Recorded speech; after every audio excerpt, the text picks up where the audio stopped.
Hi guys, happy Sunday. It's me, Val, toxic free. Welcome, thanks for joining me today. Okay, so love bombing. Now there's thousands and thousands and thousands of videos about love bombing, but what I wanted to do is just go into it in a little bit more detail and kind of like break it up into little snippets so that we can kind of understand what it's all about. So basically, yes, let's say you've met somebody, huh? How do we know they are narc or they're normal? That is a hard one, because a lot of the traits at the beginning, or the red flags, or the actions of this person that you've met are very similar to one of a narcissist, or the narcissist traits are one that's very, very similar to a nice normal empath. So I think right at the beginning of a relationship, you can't really tell. What we do is we get a little bit of panic on, we see red flags everywhere. And before we know it, they've said something nice to us, like, oh, you're pretty, oh, I like you, you know, and we bloody well run to the hills, you can't see us for dust. But that's really what we should stop doing, because we're going to just alienate ourselves from like everybody in this world, because we're going to just think that everything people say from now on is a red flag. But mind you, let me explain what I think a red flag is. Now, a red flag to me is not a trait. A red flag is something that empaths and narcissists will also do. So it's about putting up your boundaries and being prepared and taking it slow, so that this person, if they are a narcissist, you've got them sussed, and if they aren't a narcissist, they can come through your filter and you can let them into your world. But if we just put our hands up to every single person that says something to us and triggers something off in us, we're never going to move forwards. So we really need to kind of like look at the first phases of a relationship and just split it up and just look at it and define it into what it really is, so that we don't get a panic every time somebody says something to us. Or we might say, oh, you know, I like Dirty Dancing, the movie, and they go, oh yeah, I love that film. Before you know it, I'm going. We have a panic attack. It could just be the fact that they actually do like Dirty Dancing, because who doesn't? Great film. So as we know, narcs, obviously, they pretend to be Mr. Perfect. They do things to draw you in. I found as well with my ex, a lot of the time is you probably won't find them very attractive, because I didn't really fancy my ex-narcissist. Nearly got the word again wrong. But because they portray Mr. Perfect and they feed into your dreams of what you're looking for in a relationship, they find out who you are, they find out your past, they find out what you want in the future, and they find out who you are now. They'll portray themselves to be the person, and you'll suddenly think, wow, I don't fancy this person, but I could fancy him because he's amazing. Before you know it, you're in love with somebody who you never thought you'd ever be in love with. Why? Because they are being your Mr. Right. They are being the person that you want to fall in love with. So do you know this man already? Let's start off with that. If you've met somebody, and if you know him already like I did, I knew my ex for like since I was 20 and he portrayed a nice person.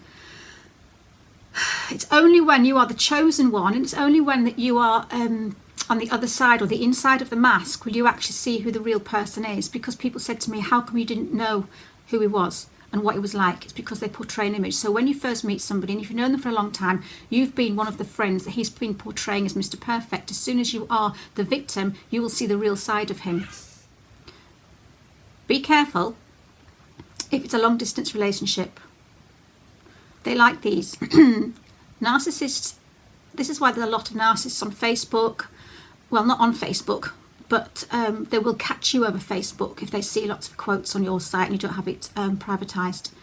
They will catch you on dating sites, and a lot of people who go with narcissists are long distance relationships because they can hide their life. They can portray an image of who they want to be to you, but you don't actually know who they are. So you've got no mutual friends between you both. You don't really know any of his friends or any of his family to actually gain information on them or suss them out. So they can pretend to be who they want to be to you, but they're actually somebody else at home. I never got introduced to any of Stumpy's friends. Hi, Stumpy. I mean, again, he lived like an hour away. I never knew anything about his life, except that he was married getting a divorce and torturing me. So just be careful if you do live a long way from them, because they will hide their life from you and they will create one that they want you to see. Again, if he's a local guy, he's going to be a lot more vulnerable. He's going to have to hide a lot more things from you, because you can see his friends and you can talk to his family. So you might actually find out things from him. So he's going to be very clever. And if he's a local person, what he'll also try and do is kind of like isolate you. So if ever you want to go out with your friends or you're meeting people, he'll just not want you to meet. He'll just want you to himself. He won't want you to meet any of his friends. He won't want you to go out. He won't want you to go to any family reunions or any family do's. He'll just want you all to himself. So he'll isolate you.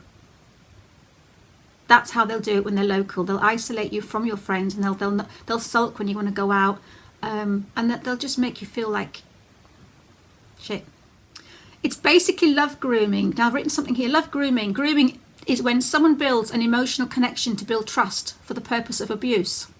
You can be groomed online, face to face, by a stranger, friend or family member. This is to establish a good relationship through lies for the abuser's gain. That's what grooming is, and that's what they actually do at the beginning of a relationship, is they groom you.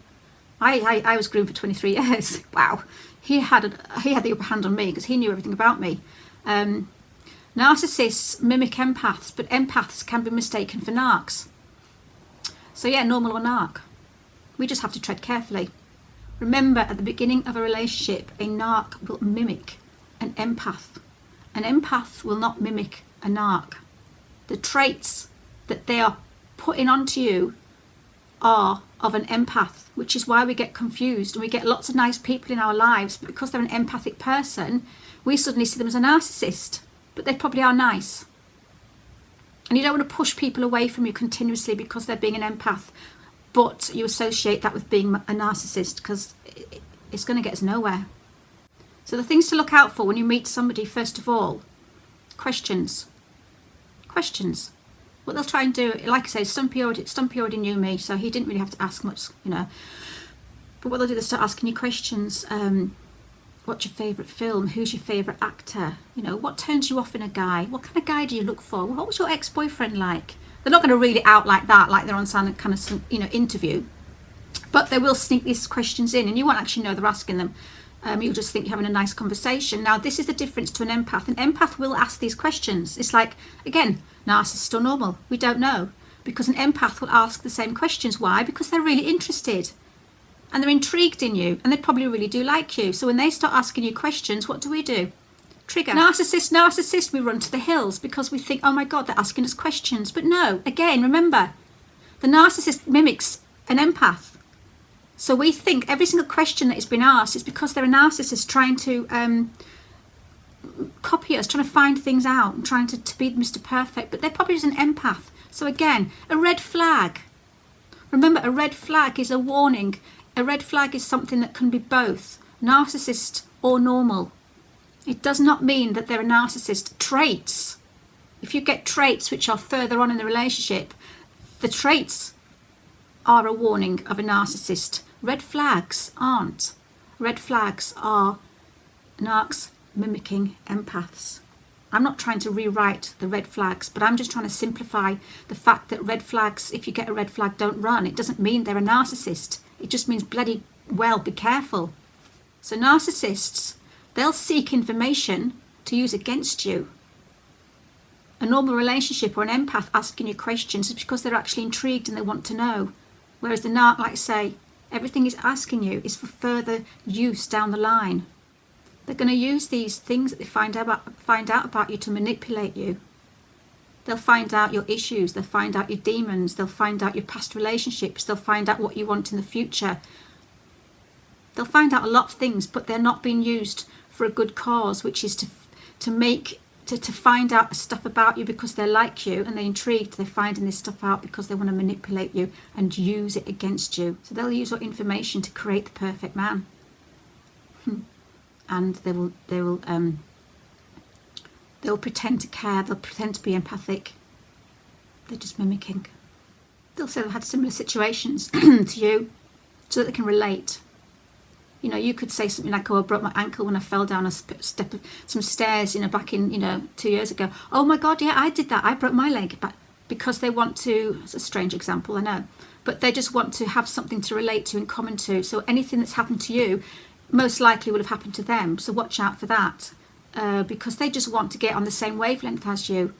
They want to make up stories that you've said something about that they can actually go, oh my goodness, yes, that's happened to me. And you go, oh wow, and then you think, before we know, oh my God, you know, we're made for each other. We're like, you know, no. Empaths want to get your trust because they want you to know that they're trustworthy and they want you to trust them. There's a difference. Narcissists want your trust so they can manipulate you and they can make you relaxed. You trust somebody, you relax and you tell them everything. Again, normal or not, because red flags, so be careful. These again are both traits in each other, narcissists and empaths. They both want you to trust them, but for two completely different reasons. So with empaths, as the relationship kind of goes on, they'll want to nurture the relationship.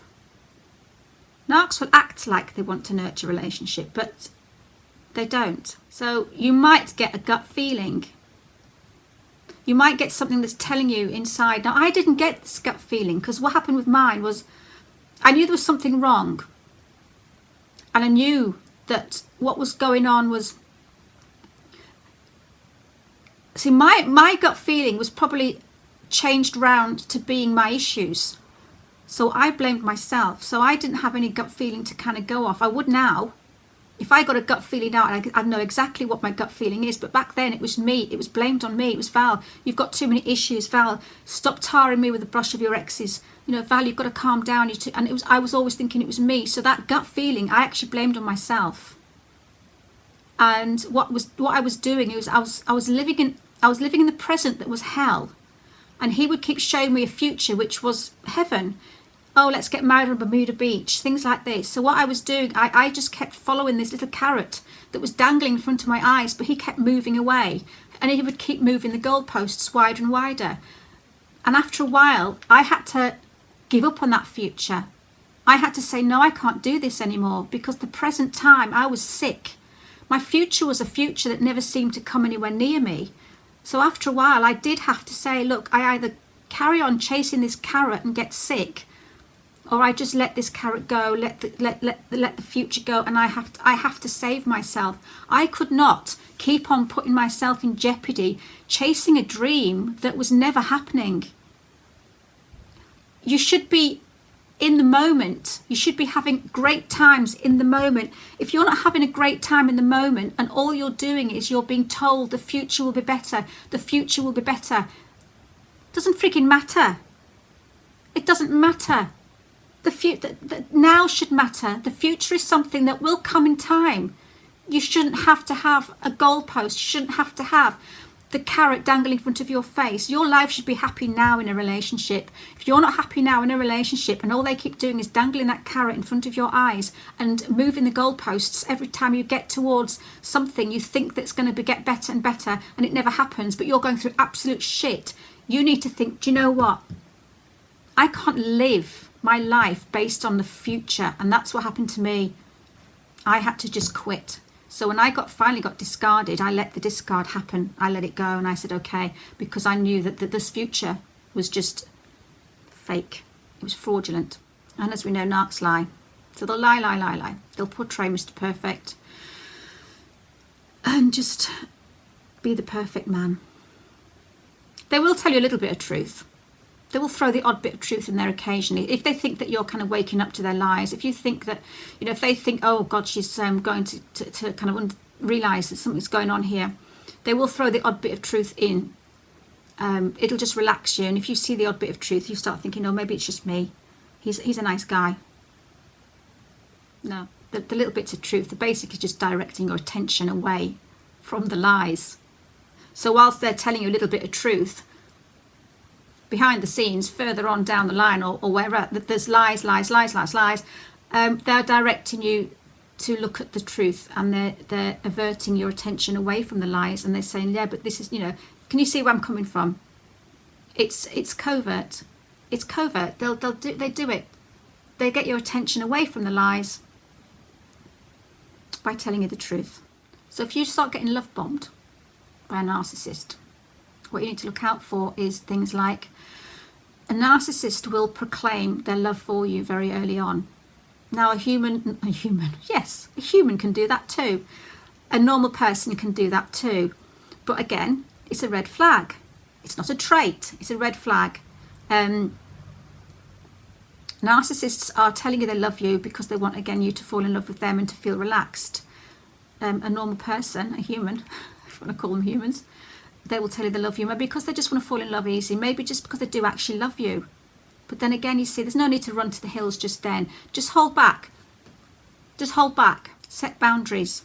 So if someone's proclaiming their love to you, what you need to do is just don't say that. Don't tell them you love them back. You might do. Do you know what? If they really love you, they will wait and they'll take their time. If somebody wants to get engaged or married really early on, the things you need to start doing is to put your boundaries up at this point. Now, what I want you to do as well is if someone says, I love you, don't say I love you back. Just go, oh, thanks very much, but it's a little bit too soon for that. If somebody wants to get engaged, just say, no, I've been through a lot of bad relationships. I'd rather wait for at least 6 months to a year. Now, by putting these people off, if they are real normal human beings, they will wait because they love you. If you say this to a narcissist, you know what will probably happen? He'll get bored and he's like, why am I waiting for this supply? She's not giving me supply. I'm not going to get any supply. She's not believing me. She's not going along with my plan. I'm trying to direct her in a certain way and she's going the opposite direction. They'll walk away. They'll dump you. And then you know that they're a narcissist or even somebody who doesn't really give a shit. So you need to set your boundaries up and tell them, no, I don't want to get married for at least a year and I don't want to get engaged for 6 months because I've been there before and I don't want to get hurt. That'll do it. They just want you to get dependent on them. And once you're dependent on them, then you're stuck, then you're weak. Love makes you weak. The weaker we get with love, the stronger they get. Remember the saying I said once, the person that cares the least is the one that's in control. So we really need to try and keep that control to us and not let them take it. So little tips to look out for when you are with a new date. If you're in a restaurant and nice to you, lovely to you, waiter comes over, rude as hell. That's his true colours, because he could pretend to be nice to you, but if he's rude to a waiter or rude to somebody, clicks his fingers, excuse me, and starts acting all dominant and egotistical and a dickhead, then you know, like, whoa, that's strange. Why is he acting like that? That's not who I thought he was. Knobhead. If he starts being a knobhead to people, other people, nice to you, knobhead to others. Could just be toxic. Just not a nice person, just be careful. Watch out for the lack of empathy.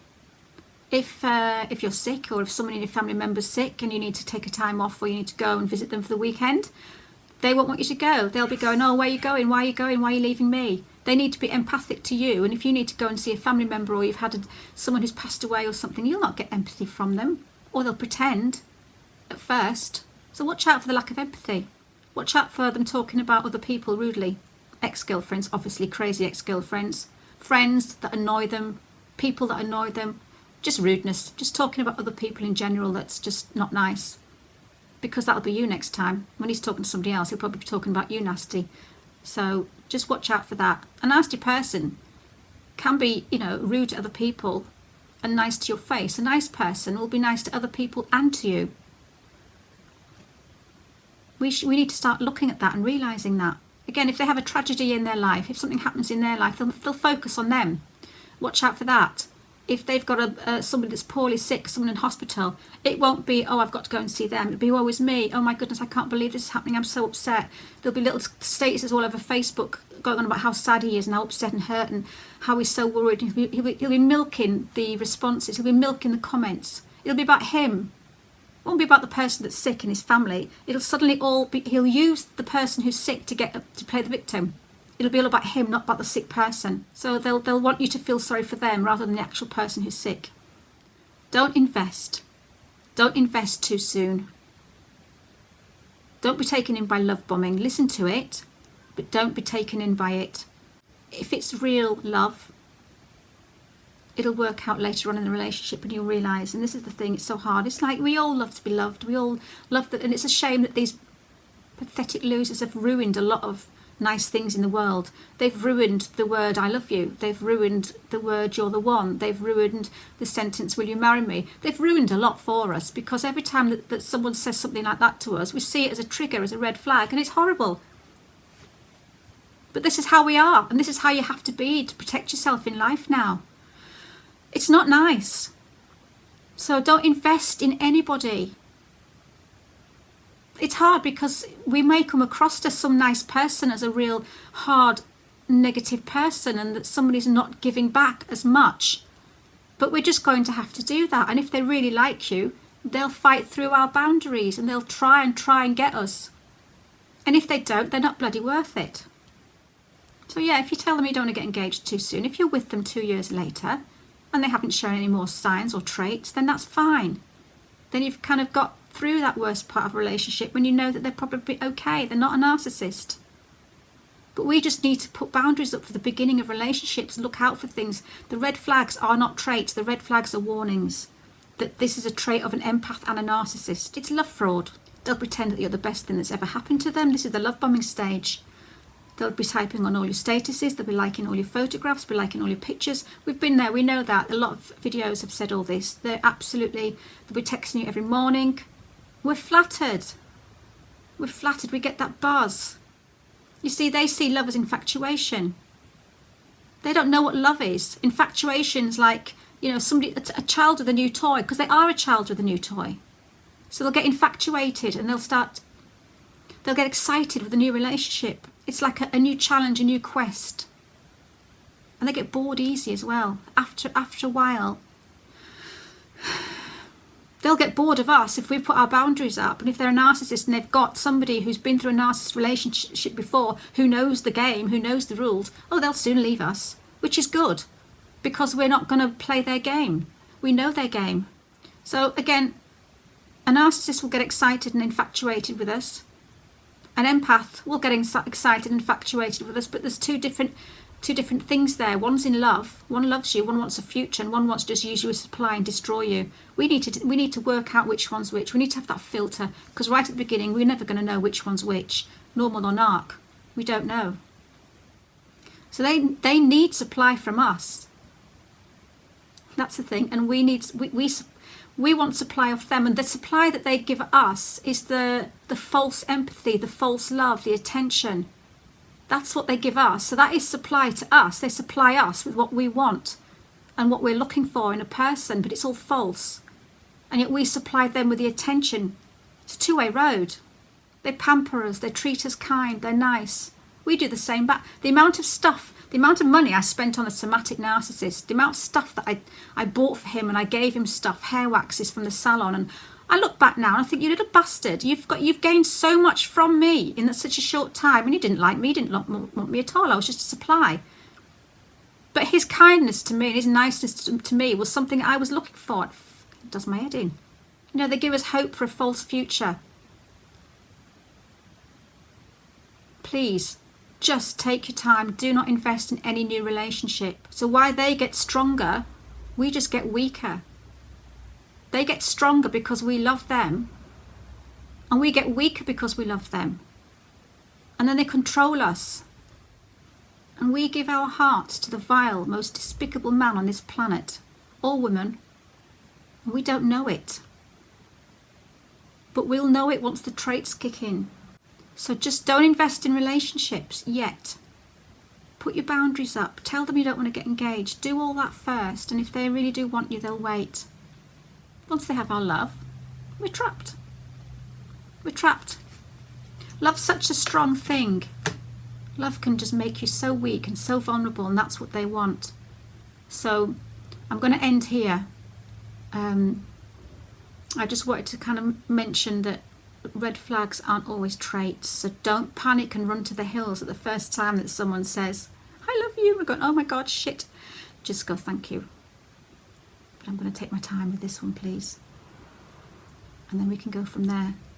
I want to thank everybody for subscribing and everything. So, thank you. I appreciate all the comments. And I do hope that I've helped. It's difficult. It's a minefield.